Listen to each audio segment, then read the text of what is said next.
Gálatas, capítulo 6.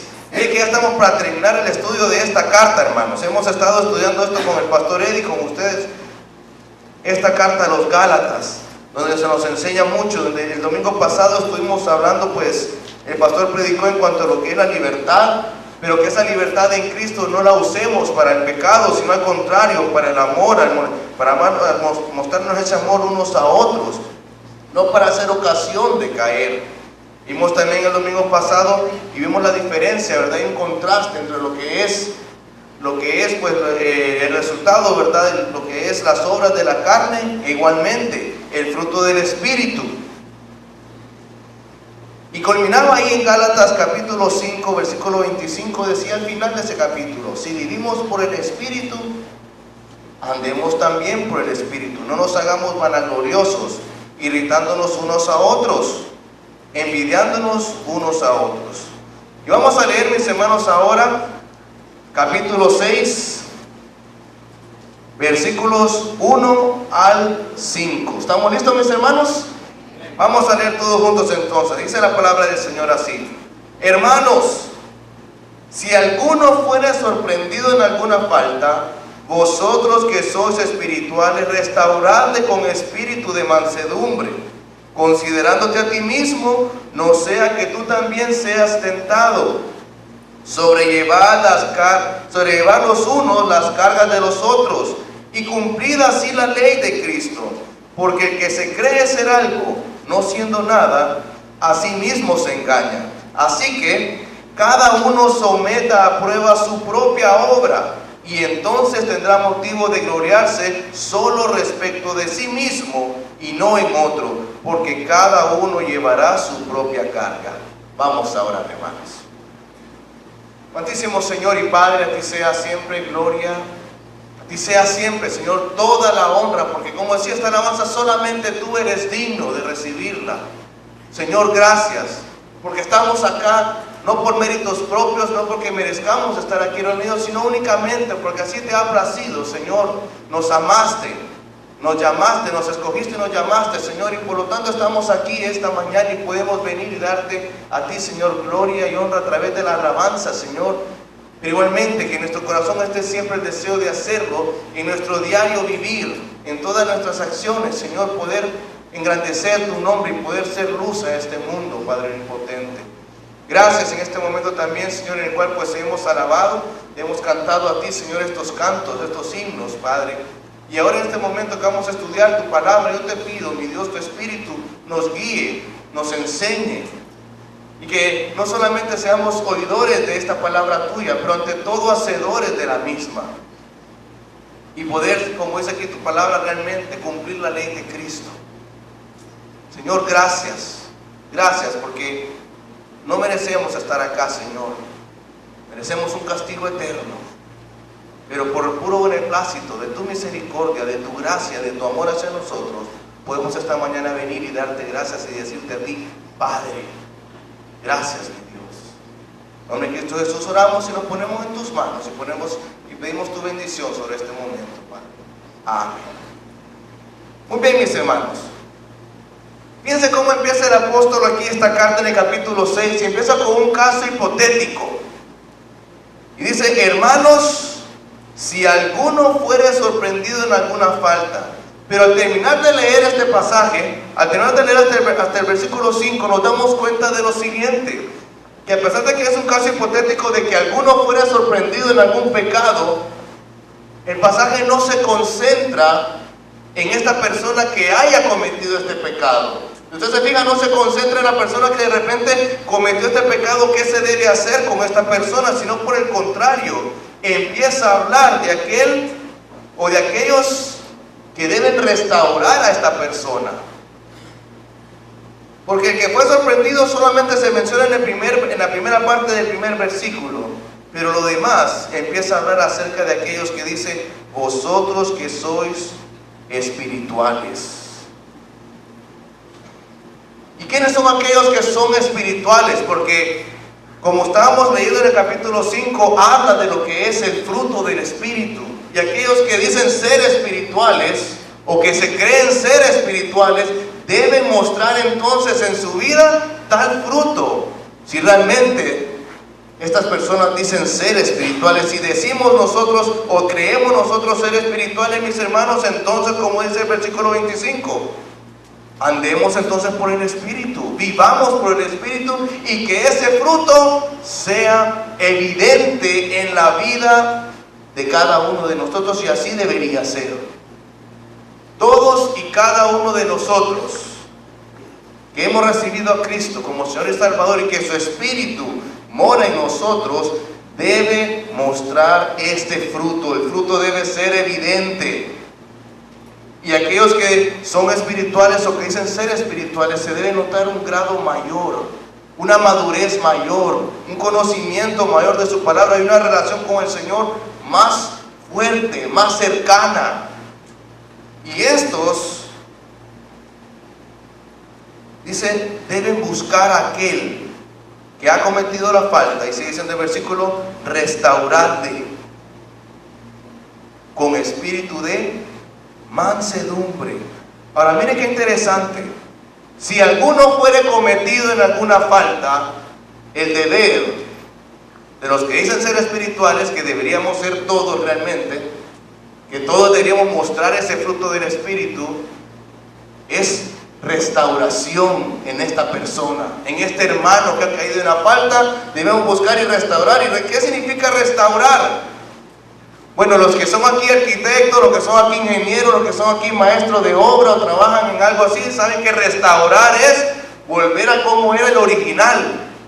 Hay algunos que restauran obras de arte para que se miren como eran originalmente. Hay algunos que arreglan edificios, que arreglan de repente construcciones para que se miren como eran originalmente. Y restaurar quiere decir reparar algo que se ha quebrado, o incluso también arreglar un hueso dislocado. Cuando nos golpeamos y se disloca un hueso, hay que volverlo otra vez a su posición original para que vuelva otra vez a funcionar como funcionaba antes y que no cause dolor. Igualmente nosotros, cuando vemos que uno ha cometido pecado o falta, mis hermanos, nuestro deber es buscar la restauración, no la destrucción. No buscar aquel destruir, o como decimos a veces típicamente nosotros, hacer leña del árbol caído. No es esa la labor. Miren lo que dice acá, porque debemos restaurar con espíritu de mansedumbre. ¿Qué es la mansedumbre? Si no, dice que la palabra mansedumbre es humildad, no con soberbia, no creyéndome yo superior, porque dice con espíritu de mansedumbre, considerándote a ti mismo, no sea que tú también seas tentado. Y aquí hay algo que tenemos que tener mucho cuidado, mis hermanos. Cuando yo miro que mi hermano está en una falta, mi deber es ir, restaurar, buscar que él se ponga nuevamente a cuentas, hacerle ver de repente su falta. Pero mis hermanos, ¿acaso seré yo mejor que mi hermano que ha caído en falta o pecado? ¿Acaso mi carne será mejor que la de él? ¿Acaso será que yo no puedo llegar a caer en la misma falta o incluso una peor que la que el hermano ha caído? ¿Acaso alguno de nosotros podrá decir, yo no voy a cometer nunca ese pecado? ¿Y sabe qué? Los que a veces dicen eso son los primeros que han caído en un pecado similar o peor. Por eso dice la palabra, cuando vayamos, debemos ir con mansedumbre, humildad, en amor, porque nosotros no estamos exentos de que de repente cometamos la misma falta. Pero es fácil ir y hacer leña, como decimos, del árbol caído, hablar mal, chismear, mira qué barbaridad, o hacerlo sentir peor, o como que yo soy mejor y yo puedo ir con todo el derecho a ir y darle duro al hermano. No es esa la intención. ¿Por qué? Porque lo que hemos, mira lo que sigue diciendo al final, dice, No sea que tú mismo seas tentado, sobrellevar las cargas unos de otros y cumplir así la ley de Cristo. Debemos analizarnos, mis hermanos, y pensemos nosotros, ¿soy yo mejor que mi hermano? ¿Soy yo acaso mejor que aquel que pudiera haber caído en alguna falta? ¿Acaso estoy yo exento de fallarle al Señor en algo? ¿Acaso podríamos decir, no, yo nunca? Y tengamos cuidado porque Satanás como que se agrada. Vamos a ver si es cierto, si cae o no cae. Y vamos aquí lo que dice, vamos a Juan 8, 3 al 11. Vamos a ver un ejemplo sobre esta situación hipotética.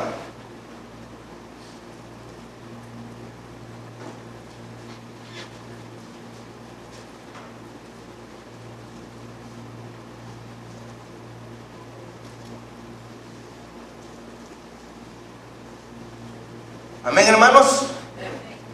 Dice Juan 8, versículo 3 al 11. Y este caso es el caso, pues ya vieron en su título ahí una palabra, es el caso de la mujer adúltera. Entonces los escribas y los fariseos le trajeron una mujer sorprendida en adulterio, y poniéndola en medio le dijeron, Maestro, esta mujer ha sido sorprendida en el acto mismo del adulterio, y en la ley nos mandó Moisés a apedrear a tales mujeres. Tú pues, ¿qué dices?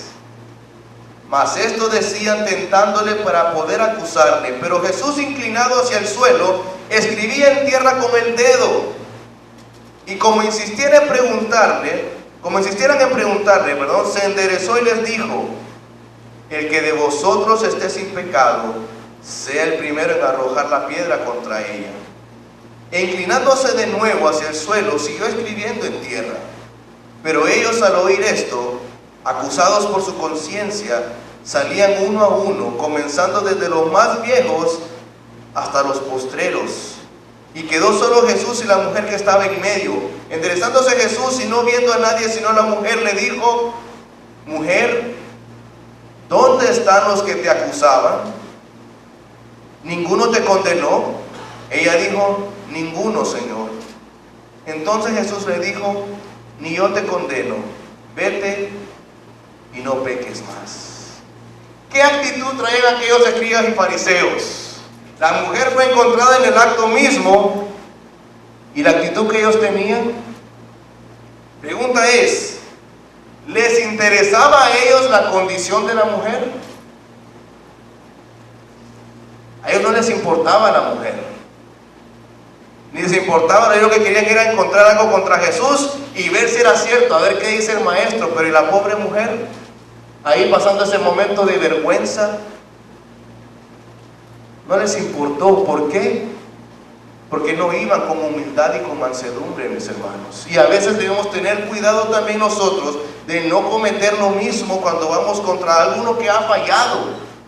¿Debemos ir? Sí, debemos ir, porque debemos buscar su restauración, pero la actitud con la que vayamos primeramente hace una gran diferencia. Esto no les importó a la mujer, mucho menos restaurarla, más bien al contrario. Vamos a ver si es cierto que la apedreamos, a ver qué nos dice el Señor. Pero qué diferente la actitud de Cristo. Primero les dijo a aquellos fariseos, el que esté libre de todo pecado, que tire la primera piedra. Mis hermanos, a veces se nos olvida que de repente no hemos sido encontrados en algún acto de pecado. Pero la pregunta también debemos hacernos, cada uno contéstesela, ¿cuántos pecados habremos cometido de los cuales nadie sabe sino solo el Señor? ¿Cuántos actos de pecado habremos cometido nosotros que sabemos que son pecado, que sin embargo los demás no saben, y aún así nos jactamos, nos creemos superiores a otros? Porque diferente es ser encontrado en el pecado que cuando pecamos pero nadie lo sabe, entonces no hay problema. Pero ¿habrá acaso diferencia para el Señor? pecado cometido o pecado en el cual no hemos sido encontrados. Por lo tanto, la pregunta es, ¿habrá alguno aquí mejor que otro? Mis hermanos, la verdad, todos somos iguales. Nadie puede creerse mejor o superior que el otro. La carne y el pecado y la condición en la que estamos todos es la misma. La diferencia es si hemos aprendido realmente a buscar al Señor y agradarle. Pero en condición de pecado igual, todos tenemos la misma condición. Y por eso cuando Cristo le dijo a aquellos, porque había encontrado a la mujer en acto de adulterio, y uno se pregunta, ¿y el hombre dónde estaba? Porque por adulterio se ocupan dos, no uno. Pero cuando Cristo le dijo esto a aquellos, pues, el que esté libre de todo pecado tire la primera piedra. No habían sido encontrados en pecado ellos, pero tenían pecado. Y acusados por su conciencia, se fueron. Del más viejo al más joven, porque entre más viejos, más pecados hemos cometido.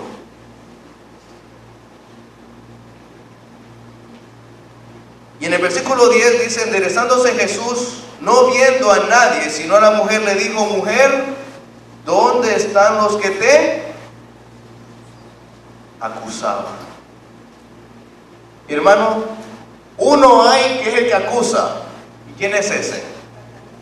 Satanás es el que acusa, mis hermanos.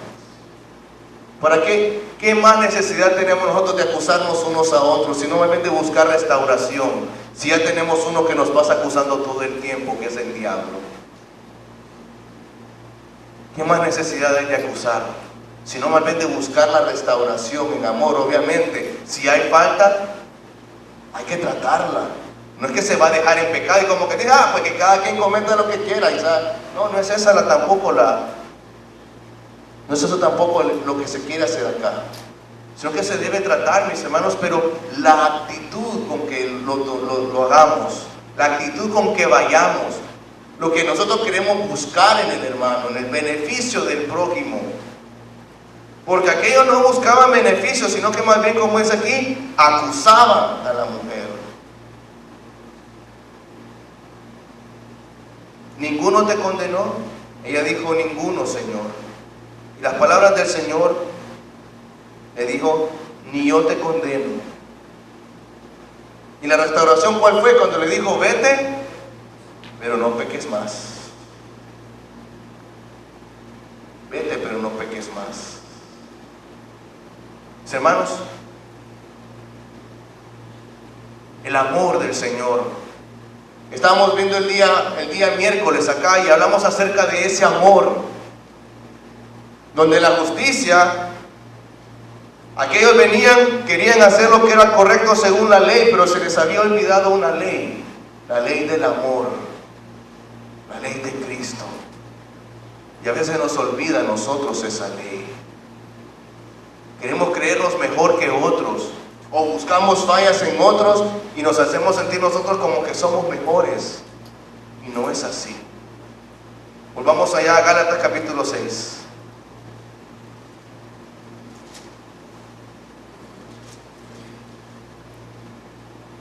Considerándote a ti mismo, no sea que tú también seas tentado.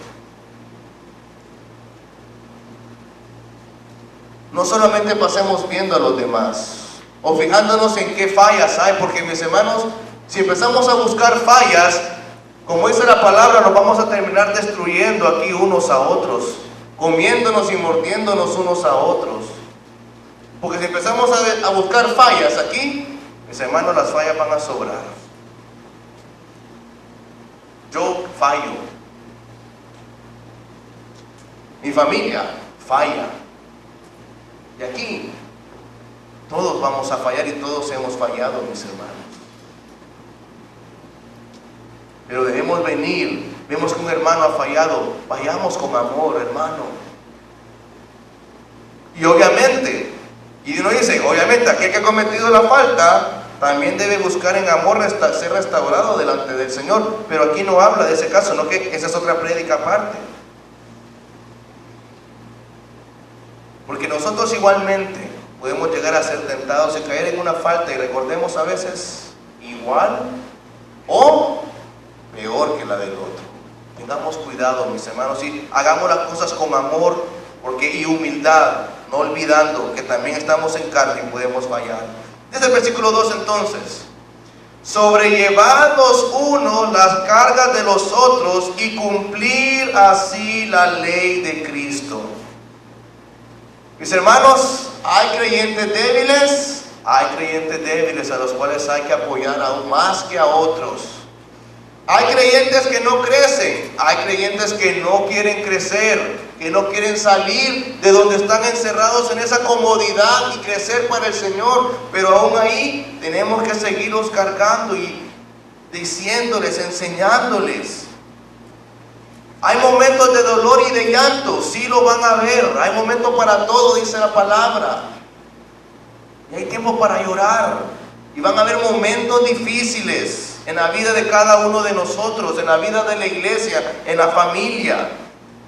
Hay situaciones y momentos difíciles en matrimonios y familias, sí las van a ver, y debemos estar dispuestos a ayudar y colaborar.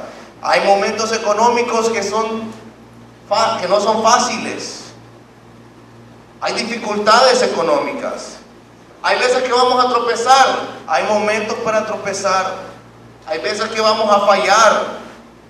Y hay cargas también, mis hermanos, que uno no las puede llevar solas, que ocupa a alguien que le ayude a llevar una carga. Pero si no sabemos cuál es su condición, no podemos ayudarle.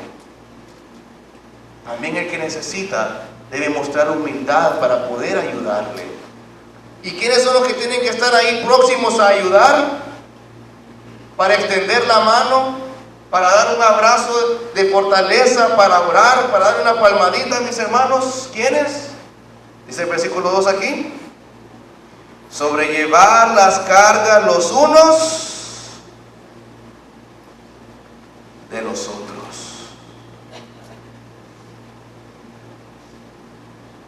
Una persona no lo puede hacer todo, mis hermanos.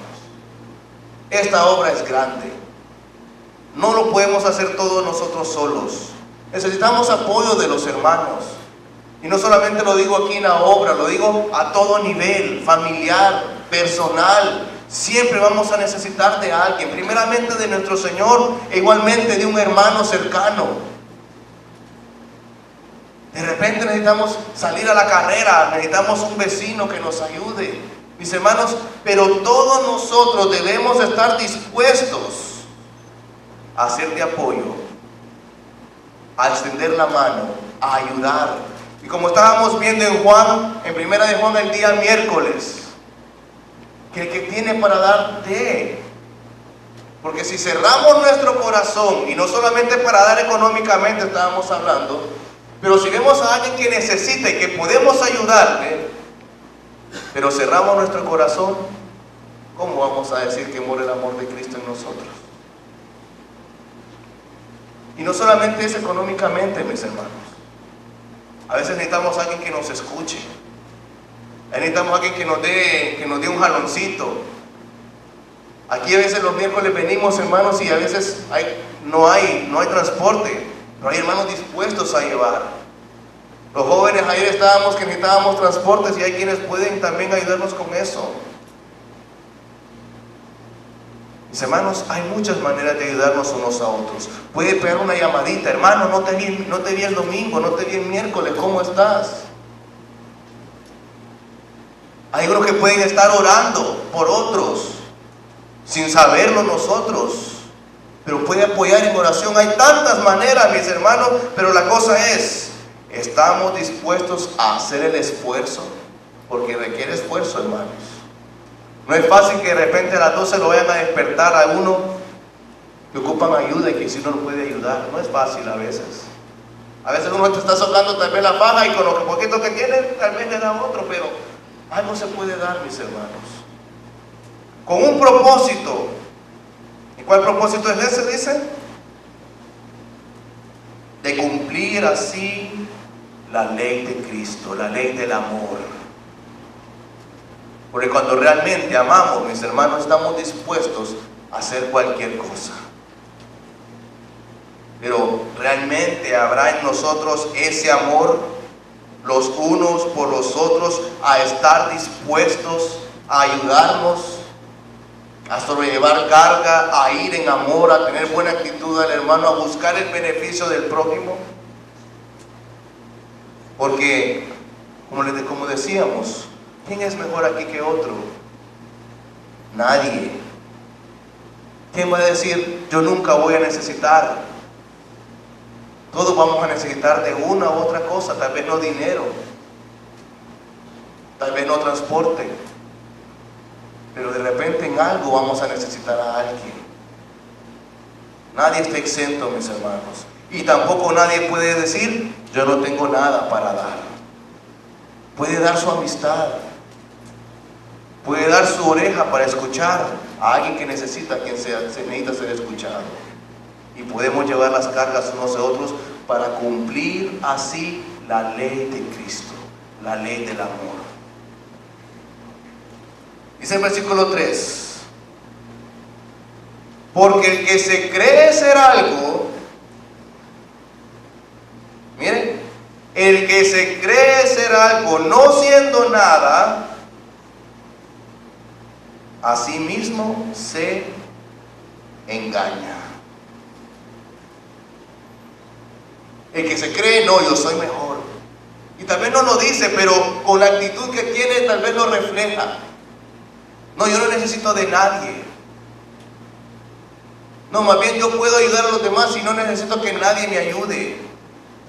El que se crea ser alguien, ser algo siendo nada, a sí mismo se engaña. Dice Romanos 12:14. Vamos allá a Romanos 12:14, allá atrás, unas cuantas páginas atrás.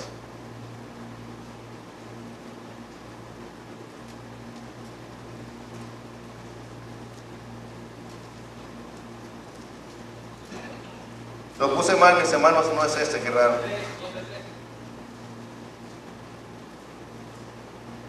Aquí está, sí, gracias, hermano.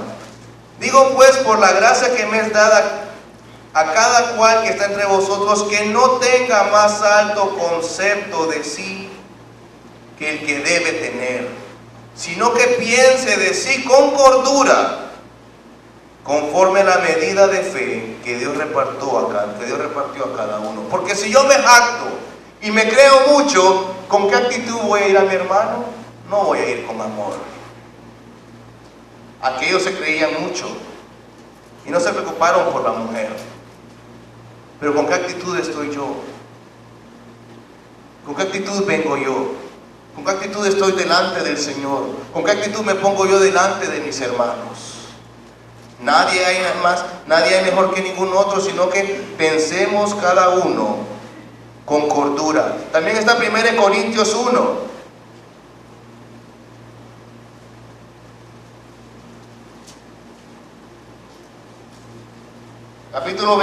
Capítulo 1, versículo 26.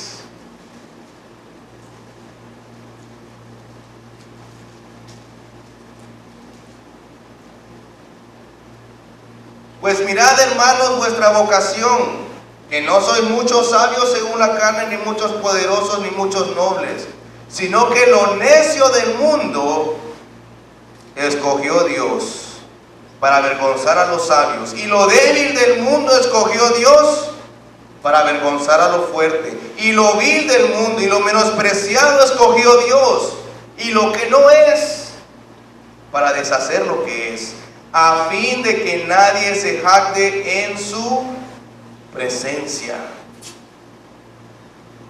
Mas por Él estáis vosotros en Cristo Jesús, el cual nos ha sido hecho por Dios sabiduría, justificación, santificación y redención, porque escrito está: el que se gloría, gloríese en el Señor. Fuimos escogidos y fuimos llamados, pero no por ser lo mejor de este mundo. Al contrario, Dios escogió un pueblo, pero un pueblo que era lo peor, lo más vil, lo más bajo, por amor. Nos ha escogido no porque hay en nosotros mérito alguno, o no por ser superiores nosotros a otros, sino porque éramos despreciables. Igualmente como le dijo él al pueblo de Israel: los escogí no porque ustedes hayan sido el pueblo más grande, sino por el contrario, el pueblo más pequeño. Igualmente nosotros, mis hermanos. Entonces, si éramos lo vil y lo despreciable, ¿qué hay en nosotros para jactarnos de otros? Nada. Nada, mis hermanos.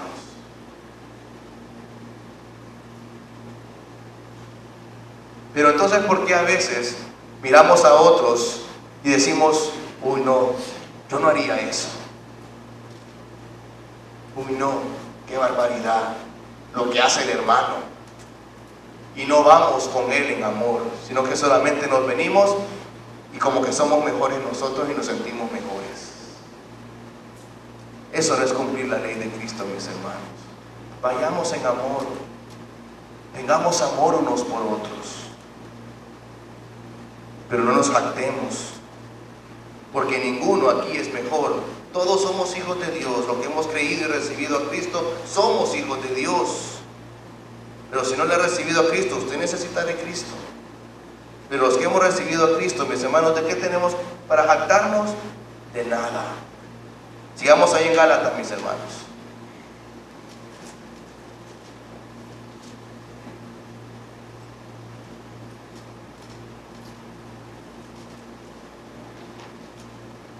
Versículo 4. Así que, amén, hermanos.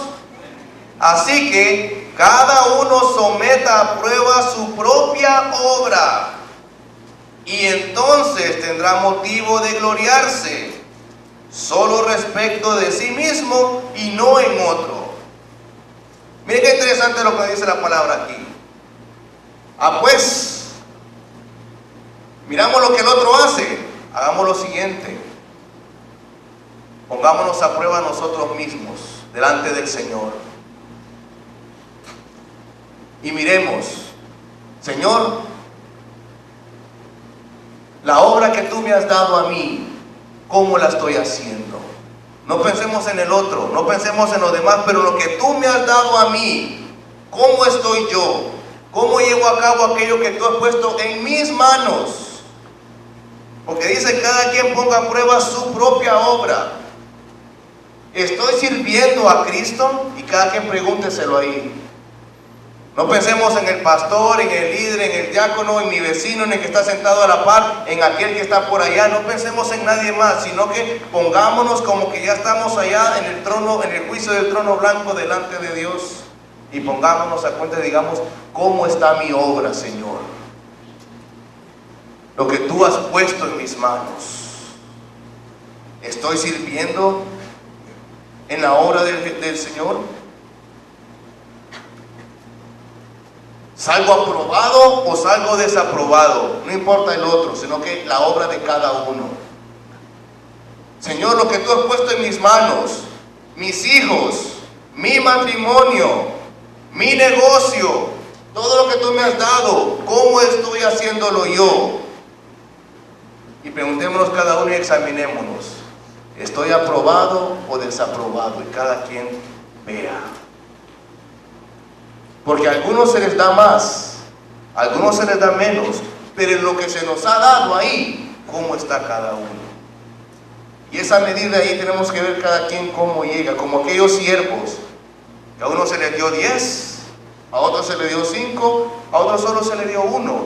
Pero en lo que se nos ha dado, mis hermanos, es nuestro deber estar bien, porque de eso vamos a dar cuenta, no por el hermano, no por el prójimo. ¿Y saben qué?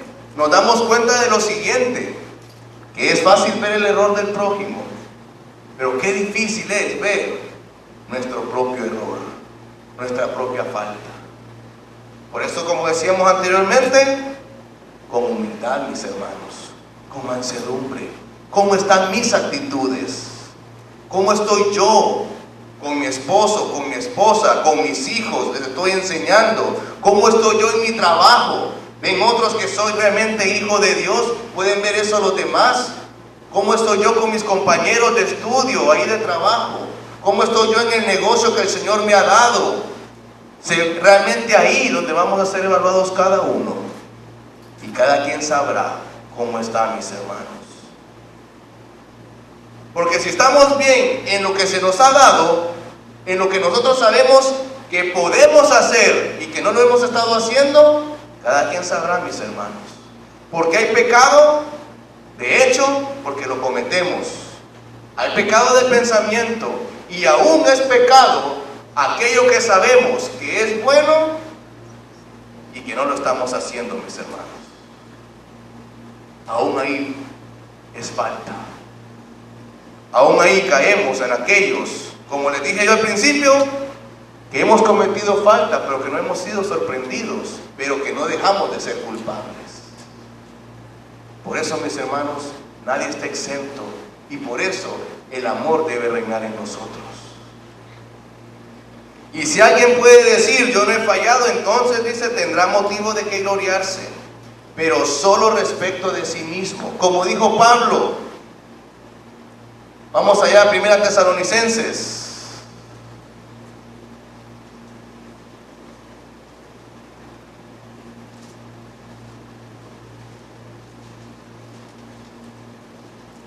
Dijo Pablo a aquellos hermanos, porque ¿cuál es nuestra esperanza o gozo o corona de que me gloríe? ¿No lo sois vosotros delante de nuestro Señor Jesucristo en su venida? Vosotros sois nuestra gloria y gozo. Pablo se le había dado una obra y fue y predicó, y él tenía de qué gloriarse. Y gloriarse no es de vanagloriarse, sino que podía tener gozo y alegría y sentir que estaba bien delante del Señor, porque había cumplido la obra para la cual él había sido puesto. Y por eso decía, ustedes son mi gloria. La obra que fui encargado de hacer, la he hecho, y son ustedes, decía Pablo. Ahora, ¿será que nosotros podemos decir lo mismo? Señor, me pusiste esta obra en mis manos, me pusiste a cargo de esto, lo he hecho bien. ¿O será que de repente sabemos, Señor, pude haberlo hecho mejor y no lo hice? Puedo hacerlo mejor todavía y debo hacerlo. Porque entonces podremos podemos gloriarnos de nosotros mismos. Pero gloriarnos no en el sentido de una vanagloria, sino de tener gozo, porque sabemos que lo hemos hecho bien. Porque incluso la traducción en la King James es diferente. Dice regocijo, no gloria, para que no tomemos en cuenta que sea una vanagloria. Pues vamos nuevamente a Gálatas, mis hermanos. Entonces tendrá motivo de que gloriarse solo respecto de sí mismo y no en otro, porque cada uno llevará su propia carga. Ahora tengamos cuidado con este versículo, mis hermanos, porque en el versículo 2 decía que debemos llevar las cargas unos de otros, y aquí dice que cada quien va a llevar su propia carga. ¿Cómo es esto? Es por la traducción. Aquí carga quiere decir servicio o responsabilidad, como quien dice un ministerio. Cada quien se le va a dar algo para poder hacer. Cada uno de nosotros tenemos cosas por las cuales vamos a dar cuenta nosotros mismos. Obviamente hay cargas que de repente cuando hay tristeza y oprimen, yo puedo ayudar a mi hermano, pero hay una responsabilidad que a mí me va a ser exigida, y cada quien la tenemos, mis hermanos. Cada quien tenemos esa responsabilidad. Nosotros sabemos qué es lo que Dios ha puesto en nuestras manos, o incluso tuvimos la oportunidad de servir o de hacer y no la hicimos. Cada quien sabe cuál es nuestro deber. Venir delante del Señor, ponernos a cuentas, pedir perdón y empezar a hacerlo mejor. Y si sabemos que nuestro hermano está en pecado, mis hermanos, vayamos, pero busquemos la restauración y el amor para cumplir la ley de Cristo unos como otros. No para comernos, no para mordernos, no para destruirnos, como dice la palabra, no para eso, sino para mostrarnos ese amor. Y como decía, y siempre lo recuerda el pastor Douglas, la siguiente vez que queramos señalar a alguien, recordemos que 3 dedos nos apuntan a nosotros mismos.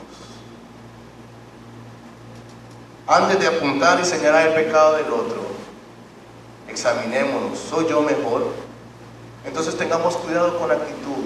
No es que no vamos a ir, sino que vamos a ir con el propósito de restaurar. Antes de criticar, antes de juzgar, antes de andar, miren, chambreando, antes de hablar mal de mi hermano, debemos buscar primeramente la restauración de mi hermano y no su destrucción. Ayudémonos unos a otros, seamos de apoyo, estemos dispuestos a dar la mano a aquel que la necesita o a aquel que yo sé que está necesitado y no lo ha dicho.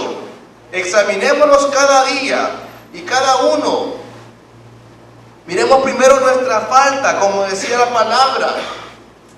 ¿Cómo vamos a ver la paja en el ojo y tenemos una viga en el ojo de nosotros mismos? No se puede. Pero examinémonos nosotros mismos, pongámonos a cuenta con Dios, para que entonces podamos sentirnos gozosos. Señor, lo estoy haciendo bien. Pero examinémonos cada día, mis hermanos, y todo con un propósito. Y aquí vamos a terminar esta mañana, mis hermanos, todo con el propósito de que el que sea exaltado y glorificado sea el nombre de Dios. Porque si alguien falla, mis hermanos, el nombre de Dios es puesto en mal. Pero cuando aquel es restaurado y se levanta, el nombre de Dios es glorificado. Mi hermano, cuando yo hago mi obra bien, el nombre de Dios es puesto en alto. Cuando estoy haciéndolo bien, pero cuando los demás miran que lo estoy haciendo mal, en este mundo lo ven, el nombre del Señor es puesto mal. Y cada quien tiene su responsabilidad. No nos acusemos. Al contrario, amémonos y busquemos la restauración para el beneficio del nombre, para el beneficio de la obra, para poner el nombre de Cristo en alto. Y como dice la palabra ahí, cumplir la ley de Cristo, la ley del amor. Vamos a orar.